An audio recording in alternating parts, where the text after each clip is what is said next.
started a practice from scratch, and now we have 20 team members. Now, that wasn't a master grand plan that I had, it just happened. And so now it is a little beyond what I am comfortable with. When I got here, the first thing they talked about was, do you have a business or do you have a job? And you know, we're dentists, we think, well, we're entrepreneurs, we have a business, we have a job. We are, you know, I mean, and unless you have systems and you can replace yourself, which I think I can't do at this point. You know, the goal is, you know, how can I make my job a business? Dentistry provides a pretty comfortable lifestyle, but it's like you learn here, it's an active lifestyle, and if you're not working, you're not earning. So I knew I couldn't do this forever. That kind of business side of it, which is where I want to take my business, because right now it's basically a high-paying job that I own, and I want to turn it into a business that has more, what's the word I would be looking for, that just more runs without me. I think a lot of what I was thinking in my head was BS. I think yes, I enjoy some of the aspects of what I do, because we do have incredible things that we do for our patients. But I think the whole thing about, well, I'm just going to keep working like I'm working because I love it that much, a lot of that was BS. I mean, a lot of it was financial. I thought that I had to do that. Now I don't have to, so now I look at it differently. Yes, I can keep doing it, but on my terms instead of having to just keep this treadmill going faster and faster. I was looking for an exit strategy. There's another group in Dallas here of 1,500 dentists that I had used as financial advisors, and I lost a third of my money in 2007 that I had accumulated over all of those years. The reason that we came to the first meeting was it was intriguing to think about, okay, we really don't have an exit plan from our practice. I mean, that sounds stupid. I mean, we're smart people, but we'd never really sat down and said. That thought that probably most people do is, I'm just going to keep working because I like what I do. That it was, you know, money was part of it, but I like what I do. And then once we came, you kind of got a whole different perspective of, yes, I like what I do, but I don't have to do this if I've got an exit plan. I could still keep working, but it's nice to have the comfort to know that I don't have to do this. I'd done work with a consultant on, you know, a financial plan, and you know, I was saving a set amount of money every month. I was maximizing my 401ks, so I had, you know, diversified stock portfolio basically. I know the process for buying stocks and mutual funds and in conventional money management because I've been involved in it for 25 years. That's not foreign to me. I was working with a manager at an Edward Jones firm, and I was getting good performance on my stock investments, but I also saw that, you know, the stock market is due for a pretty big crash, you know, depending on what happens with the Fed. We need some answers to the direction that we want to go as a practice and as individual people. And I think part of it was out of frustration for, you know, not being where you think you should be. I just felt like all my eggs were in the stock market basket and didn't feel comfortable with that, with what I think is coming. I think this has given us the opportunity to say, hey, we can do something on our own terms instead of letting this beast take over us so much. I needed to diversify beyond diversifying in the stock market. I needed to diversify in real estate and maybe some other types of investment. I've always felt in my heart that real estate was a way to go. Started with the idea of dentistry and how to run your practice better, stuff like that, but then it expanded to how do I get out of my practice, because that's not what I want to do with my entire life. David had a vision, and basically there were 5 of us in a room, and basically he said, hey, let's try this on a 6-month trial and error basis. Let's see if we like it. Let's see what happens from here. And it's been a real thrill to see the thing grow. He has used his connection with dentistry because knowing that most dentists and probably many other professions, but because he was a dentist, realized that most people are getting to the end of their career where they can't work as much and that they knew they need to get out. He is that offering that guideline of helping those people get out because he relates to that, because that's what he was. And he fortunately dabbled in real estate when he was in dental school. And so he had that in his background and in his blood. When real estate gets in your blood, it's kind of hard to get rid of it. He had a tremendous vision, a tremendous business model of, he was a dentist, made his money in real estate, and he had a passion because there's a lot of dentists that do want to get out of dentistry and they do want the passive income coming in. And he put together a business model where he takes real estate guys like me and dentists that have the money, and we create win-win joint ventures for people. David leverages his relationships with the people that he does business with, and he helps connect people together. I feel like David is a connector. The advent of bringing in trusted advisors, others that are in different genres of business, whether it be from the managing this tremendous cash flow and to some degree wealth that comes from building a practice, but not just having it sit, but being in a situation where you can then take those resources and deploy them, and then having the members within the group that can actually deploy them with you, so that you're getting that leverage that's so important to moving your business forward. That's what Freedom Founders has really been able to embrace. Why I opened this particular email that David sent out, I have absolutely no idea. I think God was looking over my shoulder, is what I think, because I opened it up, I set up a time and talked with David. He vetted me, and then I came to Freedom Founders. We want high character people. That's what we want in this group, and that's what we've got here. People with high integrity, high morals, high standards. You get to sit in a room and rub shoulders with people that you would never meet in your regular life. They really wanted to have people, not so much that he vetted, but that he could tell they had really good character. And then the skill sets would come after that, because you could really be good at something, but not really have the character and integrity to be engaged in a dynamic level the way we are. And I think, Dave, the way we communicate and dialogue even before we do business together is probably the most significant thing that's allowed the business, the format of Freedom Founders with its underlying mastermind to really grow as quickly as it can. Because if you've got that integrity and that trust, then you can make that recommendation, you can make that referral very comfortably to another individual and be able to grow and move very much faster than just let's do business, but then you don't really know what's happening in the background. Not everyone gets invited in this. I know before David recommended me for other people, he did 8 deals with me first. I think he's a very interested mentor. He was asking me, questions about my career, my practice, what my practice was like, my family life, just a lot of different things. And he really comes across as being sincere. When we got on the phone with David, he knew a lot about us. He knew our dogs' names. He knew his homework. Never had a group like that where somebody had taken the time to spend an hour with you on the phone, and they've already done the background research on you. That was amazing, frankly. It's a real deal. Nobody's in here puffing up. Nobody's doing this. Look at me, not anybody. It's a very humble group, and the people, everybody here has some problem they need to solve. You've got this wonderful, welcoming group of folks that are willing to share from their experiences from a number of different venues. There's such a variety in the room of people that have a different expertise. I was very glad to see the diversity. The value is huge being around people who are non-dentists. The dentists are locked into a mindset that is completely different from the other people that are in the group. Businesses have basic principles that they have to follow, and it doesn't matter if you're selling widgets or providing a service or whatever you're doing. The business basics, the principles are the same. We all have a different skill level, and we all have a different expertise, and we're all sitting in a different part of the bleachers looking at everything. Why I think this group is so special is everybody's here because they want to improve.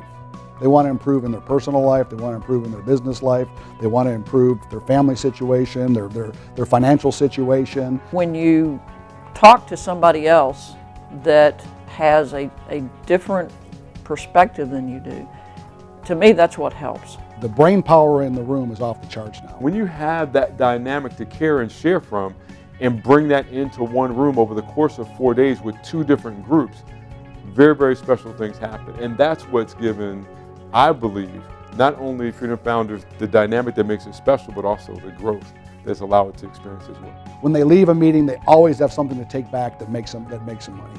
They can implement their business right away, ideas, way to handle problems in your office, employee situations.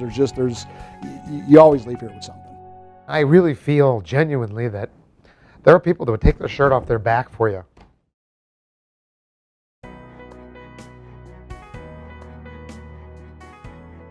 There's some people that come in this room that just want help for their business. They want to, for the dentist, they want to grow their dental practice. There's some young dentists in here, and they've got tons of wisdom in here with guys that have been in it for 20, 30, 40 years that they can learn from, and they're here to strictly to grow their dental practice. What's in it that's valuable for me is a lot of the practice information, things that can do better, need to be doing for systems. For example, the implementation of that, being able to have access with people who are already doing all these things, being able to have that information openly exchanged. And then also for me at a point, is helping me to get a plan to transition this like my mentor and I did. I really felt comfortable here first and foremost, and it's hard for me to open up, hard for me to trust, and it felt more genuine here, which was good. But I also have a tendency to put the cart before the horse, and so yes, I'm thinking, well, this is it. This is what I'm going to do. I'm going to get into all this real estate and be fine and have freedom, but I soon realized, through talking to Chris and David, that I have to work on a lot of issues in my active lifestyle, the dentistry part of it, before I can even go to the investing side of it. When the student's ready, the teacher will appear, right? So I guess, I'm always looking for ways to improve the office, and I want to get systems and structure in place. And always looking for, I make a good living. What am I going to do? How do I get my money to work for me? Every time I've been to these meetings, he brings in more experts. And so you're continuously being exposed to new people and a bigger network, and there's so much out there to learn about, not only about the dentistry, the dental practice management, and but there's so much to learn about the real estate, which is what has attracted me, because I'm toward the end of my dental career, and so now I'm just looking to put my funds to work the best and the safest way that I feel like I can. Then there's other guys that want the plan B, that are thinking down the road, want the retirement, want the passive income coming in. That's where we tie the real estate together and create the joint ventures. So yeah, there's something here for everybody, and there's no pressure for anybody to go to the plan B side if they don't want to go to the plan B side. So it's plan A, plan B. It's your choice. It's your choice what you want to do and how you want to proceed. It's definitely a double-edged approach. The initial traction was, okay, how can I get into plan B in real estate and do some things?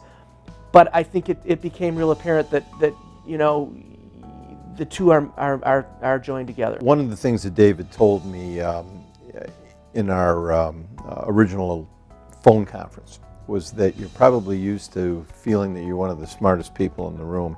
You won't be here. And I found that to be very true. The trusted advisors that are here are tremendously intelligent, and they kid me because I sat in the room by the where there was an exit above the door, and I had my arms folded like this. Not good body language at all, but I'd also been in some real estate before, And unfortunately, that was in the 2007-2008 time period too, and I lost every nickel of it. And I was a hard money lender, and I had 4 people that personally guaranteed that loan, and they all had to declare bankruptcy. So I didn't exactly have a good flavor in my mouth for real estate at that point in time. So when I originally came, I came with guarded attitude, and when I left, both my wife and I felt very positive about it, and we moved forward. So I was anxious to do this because I wanted to see a different, how does it really work, and what is the benefit, and I get it now. I mean, it is kind of like group, because sometimes, I remember hearing people talk about that, and they're like, well, I don't really think I need to go, but I'll go. And then you go and you're like, wow, I needed to go. And you don't know what you don't know. After coming to the first meeting,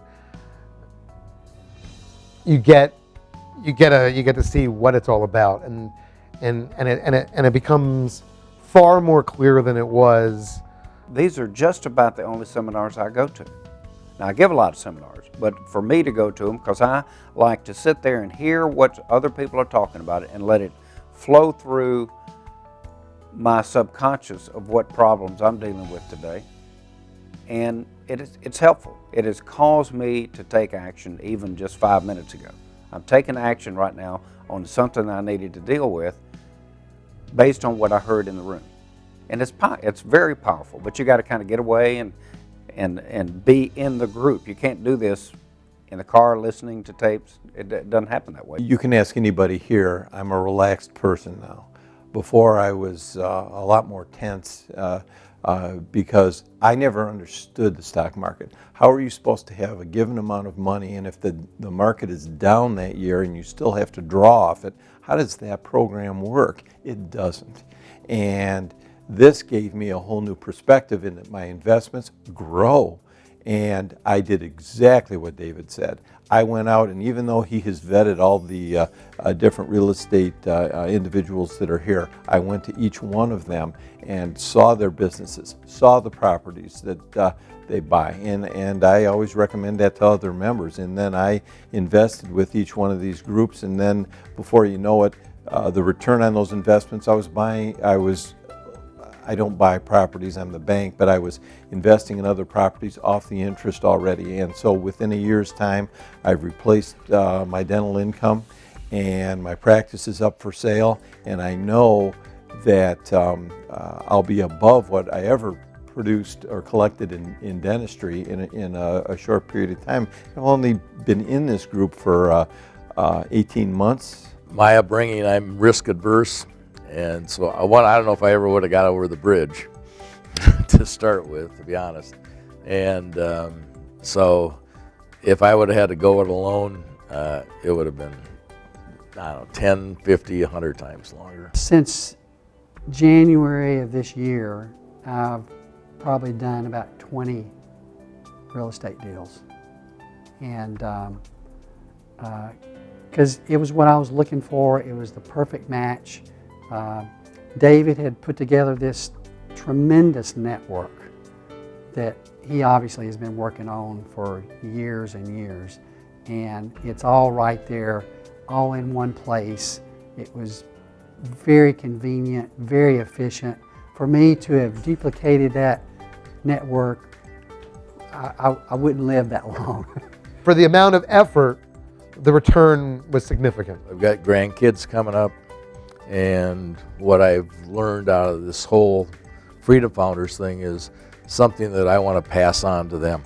My orthodontic practice, yes, Mary works there, but it's still my business.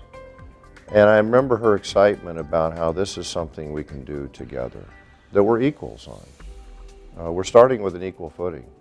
I don't know anything about real estate. We own office buildings and we own our house. But as far as what they're doing here for investing, either one of us both started from zero together. So the journey was being made together, and so that was pretty cool. I don't look at things the same way now with investing or running my practice as I did a year and a half ago. For us, this is going to be our new business, our new lifestyle after we leave dentistry. You don't know that your due diligence until aspects of Freedom Founders are teaching us what questions to ask, how to look at a deal, how to talk to people. So learning that language and terminology is making the apprehension less. I think by the end of our second year with the group, we could comfortably, easily, I think we will have met our number, which David said was way more than we need to make anyway, and he's right. Basically, we took our burn rate of what we're going through now. I went back 2 years and said, what do we burn through in an average month over the period of 2 years? And I set our goal to be double what we already burned through now. And I think we'll be there by the next 12 months. I could probably just walk away now. I've been exposed to more aspects of real estate than I ever would have learned on my own. And it's taught me the value of a mastermind group, and I know that there's a lot of mastermind groups out there, but this was my first experience, and I think I hit a home run on the first at bat. Do you have a job or do you have a business? I would say for anybody considering it, I mean, because this is how I feel. You're going to be cheating yourself if you don't give it a try. If you pass the vetting process and you're accepted, you'll be cheating yourself, because I don't know of anybody in this group that doesn't feel that way. At first, it was a significant investment. I lost that amount of that investment in a week. You know, and I watched watching the stock market for 30 years go up and down. I've seen that much fluctuation in the assets that I have happen in a day. So it wasn't an issue. Period, end of story. I mean, it's not an issue. I make a quick decision, and I'm usually all in. Now, do I make the wrong choices sometimes? Sure, but I found if I'll take action, and I'm right at least most of the time, I'm going to come out a winner over somebody that just sits on the sidelines, waits for all, you know, Zig Ziglar said, if you're going to wait for all the lights to be green in town, you're never going to leave the house. So you gotta get out of the house, you gotta take some action to make this stuff work. I felt like if I didn't do it, it was a mistake. You make an investment in education, you know, and if the education didn't pan out as well as it did, it was still an education. What we pay for continuing education in dentistry, I mean, you know, I've had consultants into the office. I mean, these dollars, one, paid off multiply, didn't know that originally, but the investment was never an issue. The reason it's a significant investment, in my opinion, is it forces you not to throw the money away. We're getting our freedom. Like you said, we don't have to worry about what we get for the practice someday when it sells. We're pretty much to the point where it's like, just let's get the rest of life going here and go from there. So they couldn't have given us a better gift that way. I was so interested in getting to that point where I didn't think I was going to get to. If a person really has a desire to change their life, whether it's time, money, business, however they want to do it, family, I think a person is foolish if they have the opportunity, they don't get in this group.